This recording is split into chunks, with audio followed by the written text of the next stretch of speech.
भाद्रपद मास के कृष्ण पक्ष की अष्टमी तिथि के दिन कृष्ण जन्माष्टमी पर्व हर्षोल्लास के साथ मनाया जाता है। इस दिन भगवान श्री कृष्ण का जन्म हुआ था। भगवान श्री कृष्ण का जन्म मथुरा के कारागार में वासुदेव की पत्नी देवकी के गर्भ से हुआ था। भाद्रपद मास के कृष्ण पक्ष की अष्टमी तिथि के दिन कृष्ण जन्माष्टमी पर्व हर्षोल्लास के साथ मनाया जाता है। इस दिन भगवान श्री कृष्ण का जन्म हुआ था।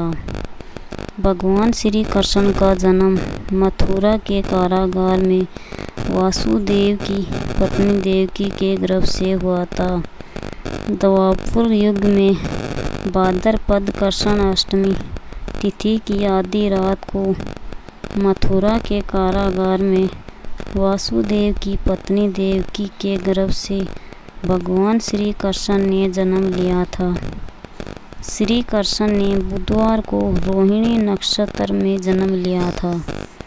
अष्टमी तिथि को रात्रि काल अवतार लेने का प्रमुख कारण उनका चंद्रवंशी होना बताया जाता है। श्री कृष्ण चंद्रवंशी चंद्रदेव उनके पूर्वज और बंधु चंद्रमा के पुत्र हैं। इसी कारण चंद्रवंश में पुत्रवत जन्म लेने के लिए कृष्ण ने बुधवार का दिन चुना।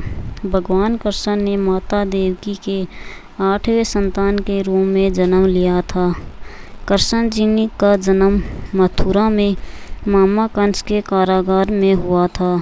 माता देवकी राजा कंस की बहन थी, इसलिए भाद्रपद कृष्ण अष्टमी तिथि को भगवान श्री कृष्ण का जन्म उत्सव मनाया जाता है। कंस को सत्ता का लालच था। उसने अपने पिता राजा उग्रसेन की राजगद्दी छीनकर उन्हें जेल में बंद कर दिया था। राजा कंस अपनी बहन देवकी से बहुत प्रेम करता था।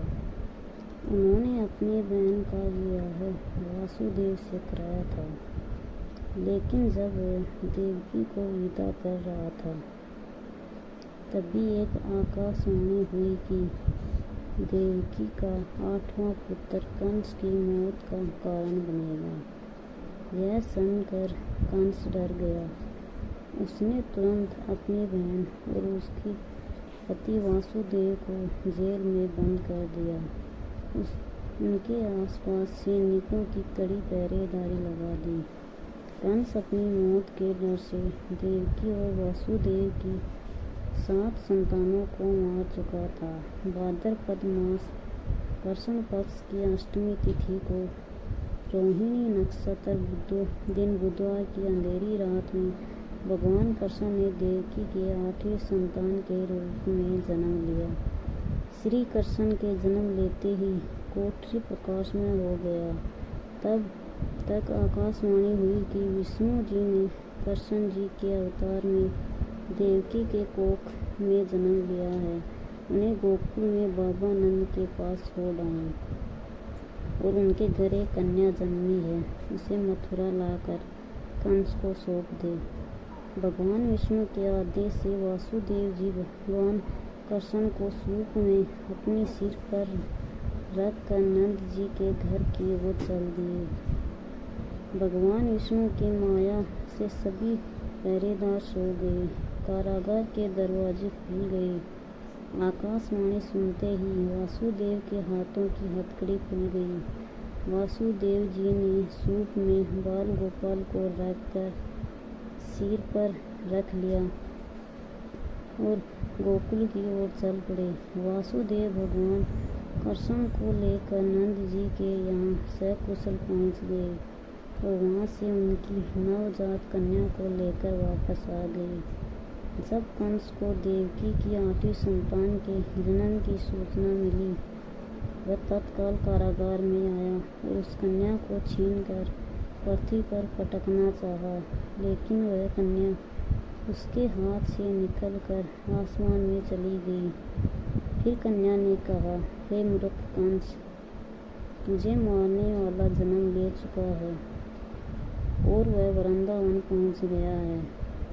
वह कन्या कोई और नहीं स्वयं योग माया थी। बाबा नंद और उसकी पत्नी माँ यशोदा जी ने कृष्ण जी का पालन पोषण किया।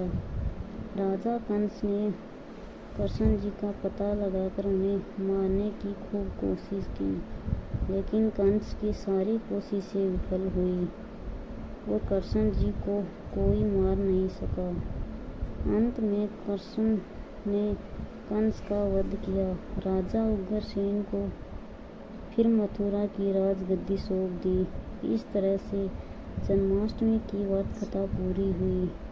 भगवान श्री कृष्ण जन्माष्टमी के दिन व्रत रखने से संपूर्ण इच्छाओं की पूर्ति होती है। इस दिन विधि पूर्वक यशोदा नंदन की पूजा करने से सुख समृद्धि का आशीर्वाद मिलता है। वही जिन दंपतियों की संतान की चाह है उन्हें जन्माष्टमी के दिन लड्डू गोपाल की उपासना करना चाहिए। ज्योतिषाचार्य के अनुसार इस वर्ष विशेष ग्रह नक्षत्र में होने की वजह से जन्माष्टमी को काफी शुभ माना जा रहा है। साधना करने के लिए श्री कृष्ण जी के भक्तों के लिए यह बहुत महत्वपूर्ण समय है।